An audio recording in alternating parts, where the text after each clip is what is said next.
Hello, we're back with another episode of KBTalks powered by the NKBA, the only podcast dedicated to growing and supporting the kitchen and bath industry. Your host, Jennifer Bertrand here, and this episode's conversation was recorded live at KBIS 2019 with Susan Griffin Dietz and Genie Snyder, two kitchen and bath professionals and sought-after speakers. In their NKBA Voices from the Industry session, Susan and Genie got into the weeds on the topic of showrooms, from common mistakes and misconceptions to tips and tricks for success. They shared their experience on how to engage with the customer in the best possible way. In a world people do so much product discovery online and where direct to designer or direct to consumer sales is growing rapidly, what is the role of the showroom and how can showrooms create impactful experiences? We're getting serious today, people, and our guests today have the answer. Thanks for tuning in.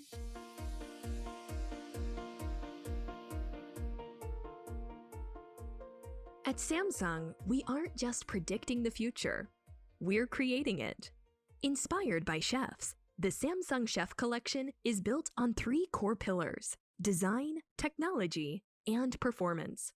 The recipient of 4 2018 CES Innovation Honoree Awards, the Chef Collection features performance, precision, and design that is recognized across the globe.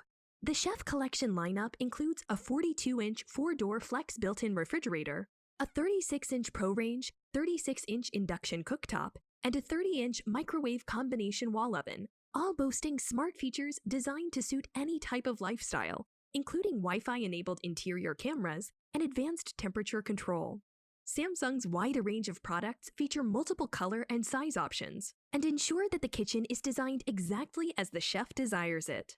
We crafted this collection with sophisticated capabilities for intuitive performance to elevate the modern kitchen experience. Welcome to the future of cooking. To discover more about the Chef Collection and learn more about our rewards program for certified designers, visit Samsung.com.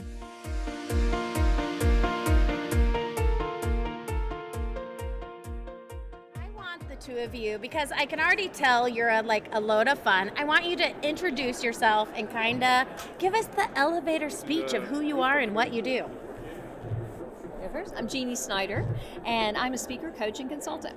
And so I work with people in the industry, and that's what was exciting about matching up with Susan on this, because she works in the industry and I work with people who are in the industry. But we help people build trust culture. So we work with customer, culture, communication. So the people side of trying to streamline processes and make things better at work. So. Streamline, it's such a noble concept. It sounds good. Yeah, I probably have malpractice all the time because, cobbler's children have no shoes. But we're trying to help things be easier at work and not make it quite so tough. Yeah, it's every creative person's nightmare. But before we get into that, go ahead and introduce yourself. I am Susan Griffin Dietz, and I am in the industry. I'm a designer by training, but I have worked as a rep over the years, and now I run a stone yard, Pacific Shore Stones, in Oxnard, California. So you guys are here. We're going to talk about showrooms and carrying it on, but what is something that you commonly find that is a big misconception or a common mistake that showrooms face in the industry today? My first response to that is it's not all about the showroom. It's about... They're like, wait, what? What are you talking about? They're like... It's about what happens in the showroom. Yeah. And it's about taking the showroom on beyond. So what can you do in your showroom that has the people side to it, that gets people engaged, and it makes them want to still think about, come back to, and engage with you in your showroom. But it has to do with what the people do in the showroom, not just what it looks like or how it flows. And when you say that, what do you mean by that? How do you think about what are some... Well, we asked people today in our session, what are some things you think about that you can do in a little bit of time that might change how somebody perceives your showroom or how you might greet them? But what we're looking for is what's important to that customer, to that client. And that's what makes them feel like the showroom experience has been worth it. Yeah. Well, and I think honestly, the staff side of it is hard as well as the management side of it. But what is something you would add to that? what we're really trying to do is help everyone think of one thing they can do differently. For me, the challenge recently, since I've worked in showrooms for a really long time, has been how do I combine the digital and what we hold in our hand all the time? Wait, what? This? Like, yeah, that. I don't think mine ever comes out of my hand. We like, noticed the glue. Yes, I know, right? I'm gonna like be the letter C with my hands. So how do we combine that with our old school selling tips? And so, that was one thing we talked about in the class this morning is how can you do one thing using your phone. Mine was, because I work in a showroom, take pictures of the customers, samples they're looking at, and text them to them because that helps them remember what they looked at.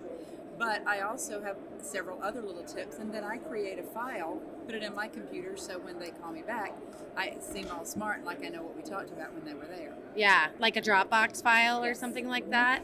What is something that you think freaks people out? Like, because I feel like showrooms kind of go in different phases, from the archaic, older school concept of it to fresher ones that are not scared to embrace. And here you guys created all these beautiful notes, and I'm like, let's just go into this. We go off script all the time. We'd I rather could be off tell. script. Yeah, I want to have a real conversation about this because someone's going to listen, and you're going to help them turn things around because it can be overwhelming.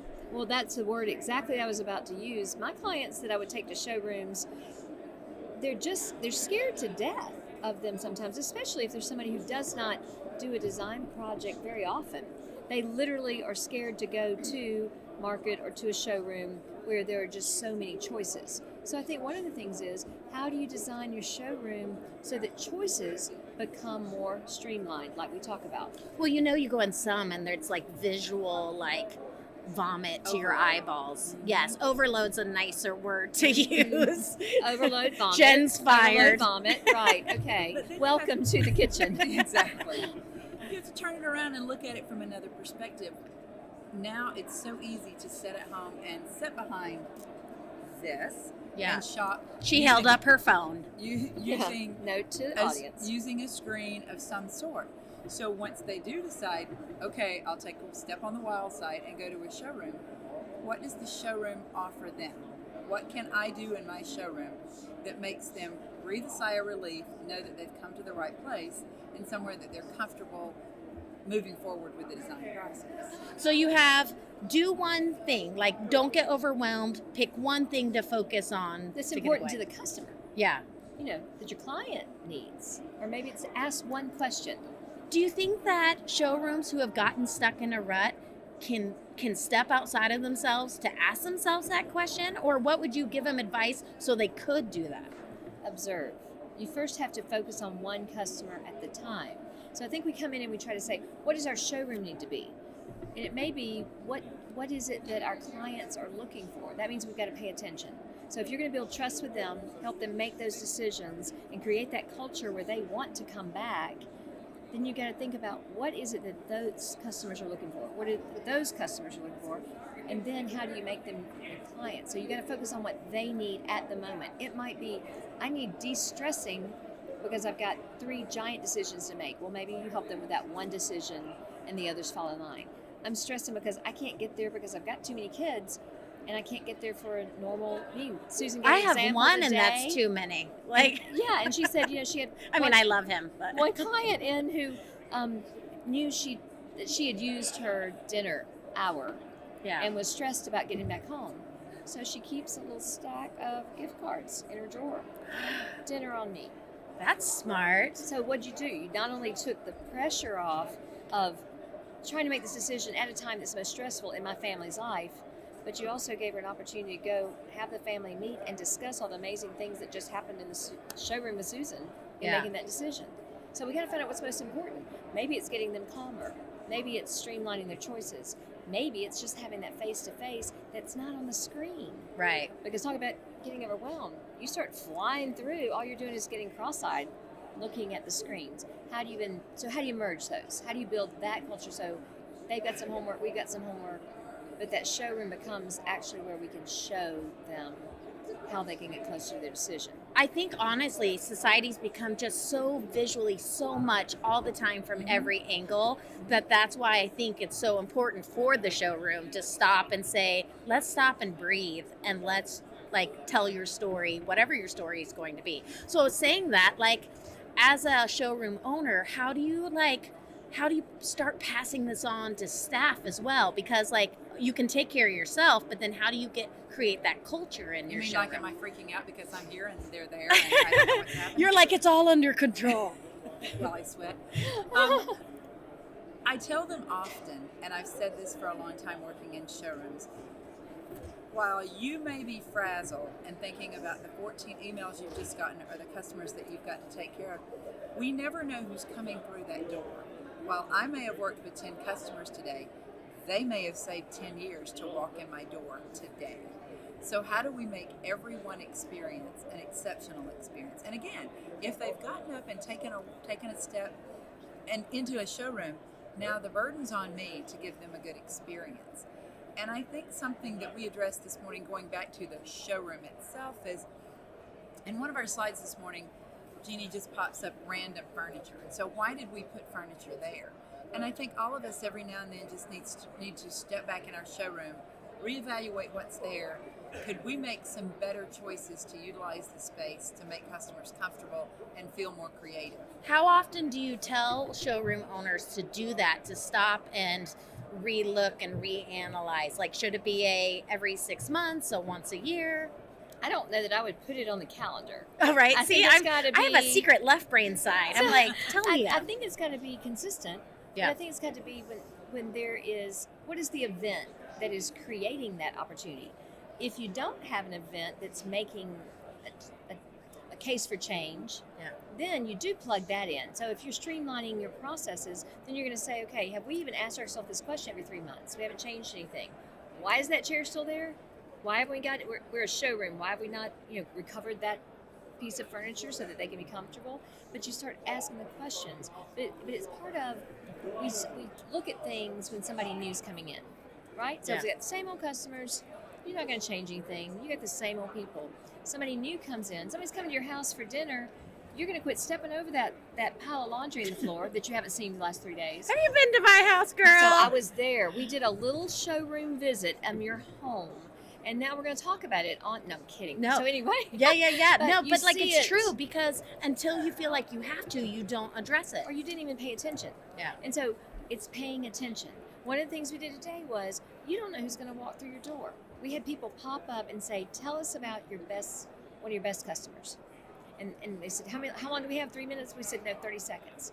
In 15 seconds, they had told our entire room about one of their best customers.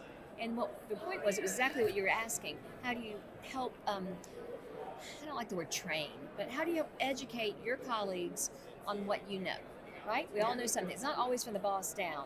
It's, what do I know about serving customers? What do you know? How do we share that? But if I'm going to be out, who knows enough about my customers to make them feel at home when they come in? Yeah. So in 15 to 30 seconds, they were able to tell us things that if that client walked in and I'm not there, you could help serve them. They go, hey, you're Jennifer. Yeah. Oh yeah, tell me. You said you wanted something new for your son. Blah blah blah. We've got some kind of connection. Yeah, that's what the show part. It's not just about the room.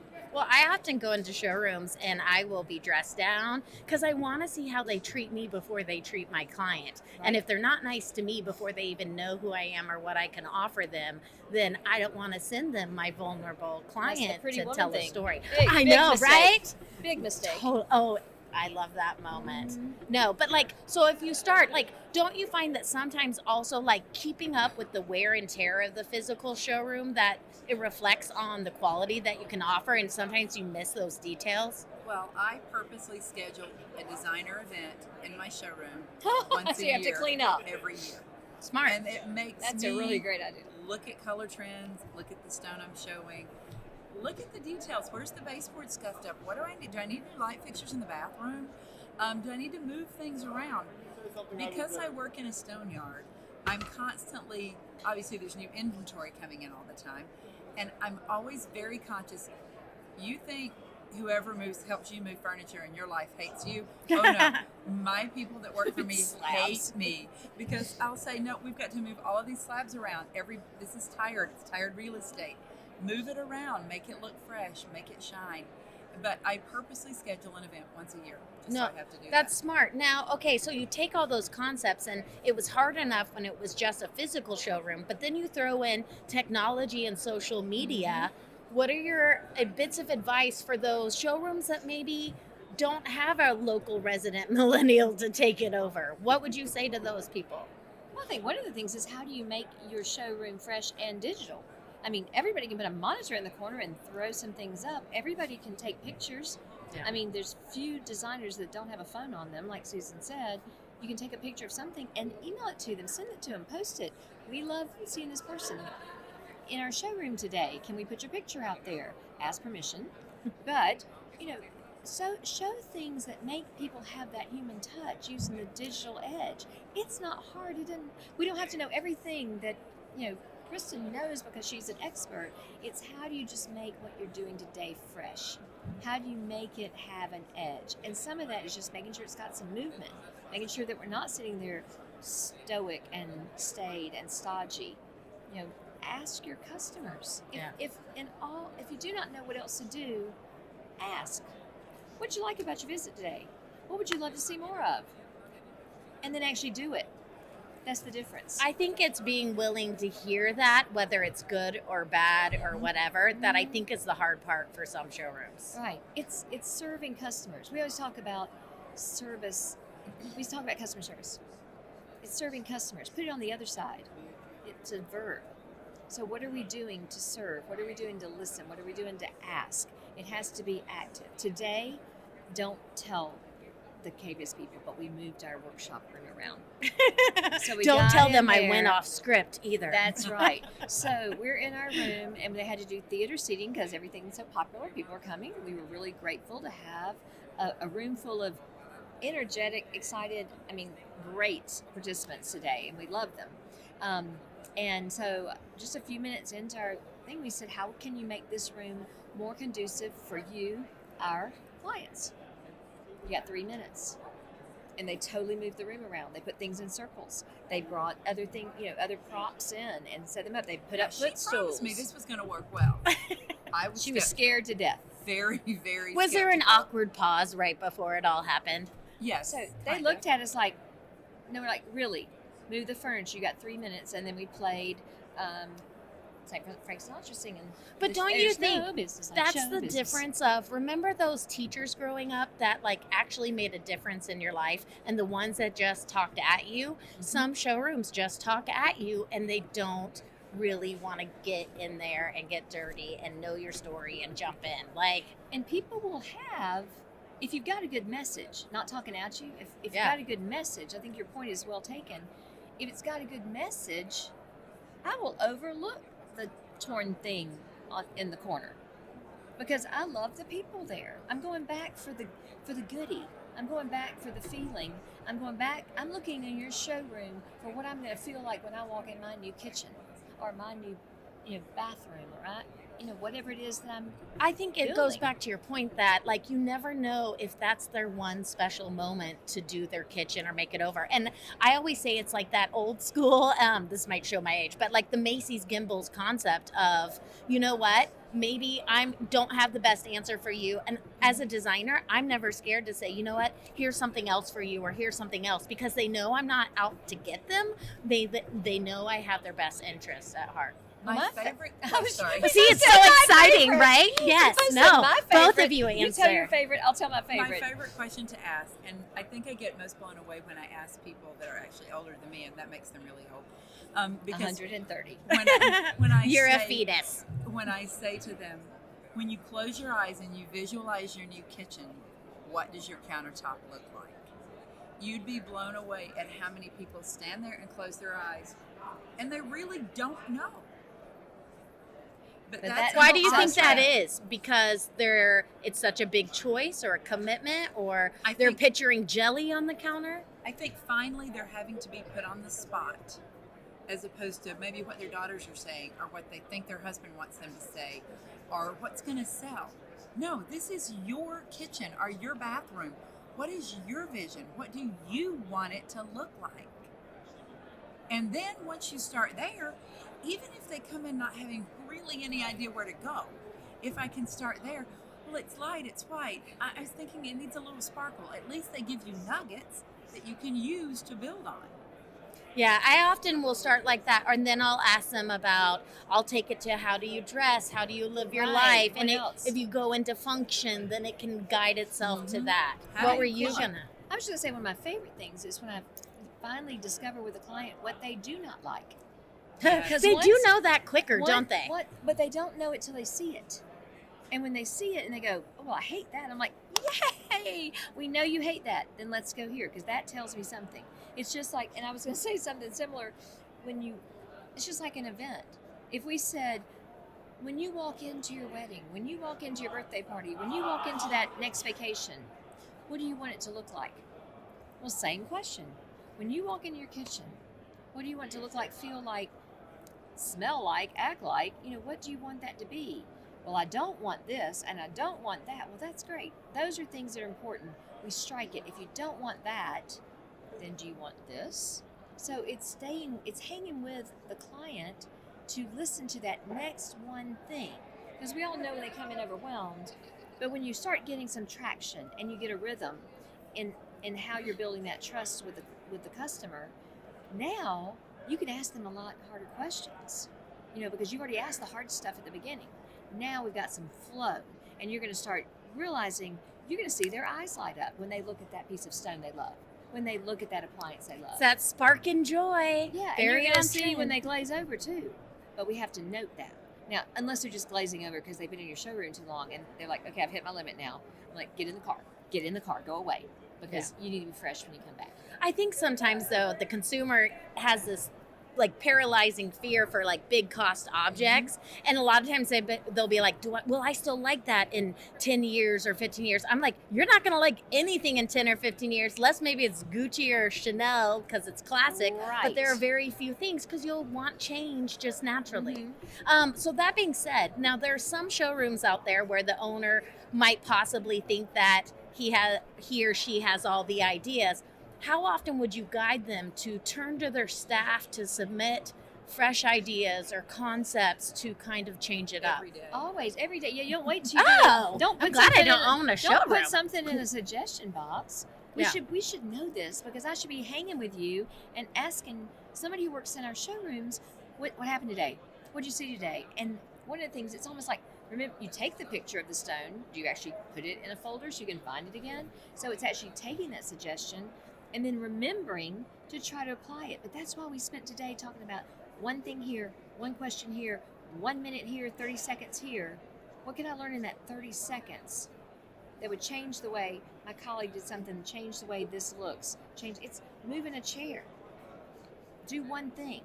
It's not all of it. It's not the renovations. Do you think that if people get freaked out as showroom owners, knowing they're already tapped out or overworked or whatever, that if they hear that and they go every day, even just, do you think once a week is a good start if they haven't created that culture already? Yeah, it may not come naturally to them. And are you a showroom owner that's there all the time? Or are you one that blitzes in once in a while? You got to plan how it works for you. That's the whole thing. It's the one thing that works for you. It's the one thing that works for that client, that customer. It's not, even if I decide, this is what works for me, it may not work for you. For you, and it may not work for the folks that I'm trying to educate on that.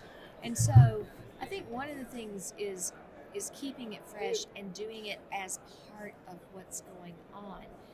Everything we did today took less than 3 minutes, every change we made today, or that we asked people to make today. Most of the things we asked people to do today took 30 seconds of focused thinking. Like, why is that customer one of my favorite customers? Or what did they need when they walked in? I mean, one guy told a story that these people came in, they said, we're not going to spend that much money. We're not going to do this, this, and this. They ended up spending more money than they ever budgeted.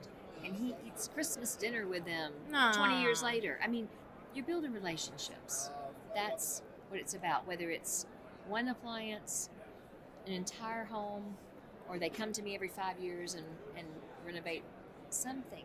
It's a relationship. I mean, you're a designer. You know how much you get to know about people when you're working in their kitchens. Kind of scary. I know. I tell them I'm going to ask them a lot of creepy friendly questions, but for showroom owners out there listening to this, what are some, obviously our podcast is going to be a great resource. Are there any other resources that you would guide people to say, hey, check this out? Or is it just create conversation within your own work environment? Their best resources KBA and KBiz, are the people that work for them and the people that work with them, the designers that come to their showroom, but their colleagues. I feel like so many times we get so caught up on, oh, they're my competition. But we all do the same thing. Why not talk about it? Go to your NKBA chapter meetings, find other ASID groups, attend trade organizations, come to KBiz, be a part and engage. And go to because chapter if you're meetings. engaged, you will learn more. I was hoping you were going to say that, and I think But we you gotta should show up. Yes. It's not just showroom. You got to show up. You got to actually and make the consistently. effort to go to your chapter meeting. You got to make the effort to be at KBiz. You got to make the effort to go to special events, and you got to make the effort to ask your colleagues in the field, tell me your stories. I don't need to make that mistake. Let me hear yours, or let me tell you mine. We shouldn't have to learn everything the hard way. So it's telling the stories. If we learn the stories of our clients and each other, your showroom's done. It's the show. It's the verb. It's not the room. Well, I think one of my favorite things, like quotes, is community over competition. Yeah. And once you can embrace that, you realize there's room for all of us. Mm-hmm. We've got social media. If you're not on social media every day looking at what your friendly competitors are doing, they're putting it out there for you. They're sharing their work. Yeah. Go look. Spend 30 minutes on Instagram. Or be inspired. Yes. Yeah, it's the show and tell. I mean, it's years and years ago, you used to flip through magazines. Now you flip through online. You flip through to get inspiration. Doesn't mean you have to copy. It just means you're getting inspiration. You're shaking it up. You're thinking about something differently. Do the Coco Chanel thing. Do what you normally do and take one accessory off. Girl, Go I add an extra backwards, one, you but I know? totally buy into that. Yeah. But, it's do one less thing sometimes. Agreed. It's not always one more thing. It's do one less thing. And that's hard. That to me is much harder than doing one more thing. So it's maybe, instead of asking a million questions, let's ask one question and stick with it. Like today, let's focus on feel of your kitchen. Maybe it's not making the decision on which refrigerator that's going to be, which countertop that's going to be. What is it that's most important to you about your kitchen? That's the question to ask. And what do you hate? And what do you love? And like you said, it's not just about in your kitchen, in your life. What's natural? Yeah. No, I feel like sometimes we just forget that we're helping create like how you live, and it's such an important job, and it's like we're all kind of wellness doctors in our own way of environment with mental wellness. And Sure. I think the thing is this, and as technology evolves, it's always changing, but I think to recap, just for anyone listening out there, is don't be scared to stop and listen and have those chats with your staff.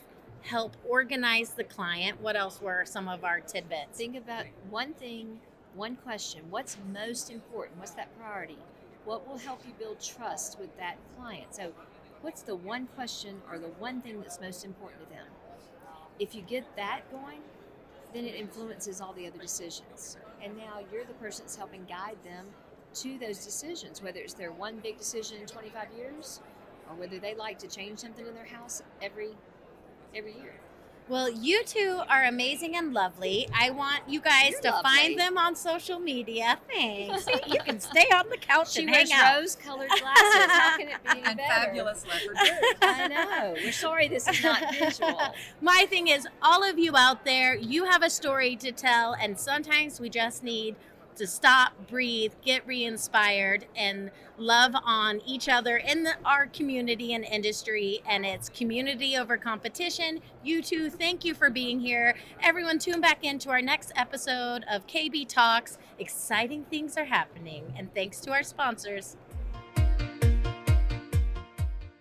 Every year at KBIS, the NKBA's Voices from the Industry Conference presents an invaluable opportunity for professional development and career growth. This year's conference features 74 sessions in 5 categories, including Grow Your Business, Kitchen and Bath Specialty Training, Design, Management, and Customer Service.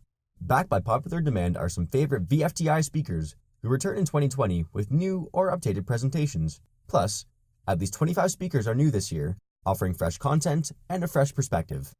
If you prefer a hands-on learning experience, the NKBA also offers 5 on-site interactive lab sessions. Register now for KBIS 2020 and the Voices from the Industry Conference sessions. Visit kbis.com for more information.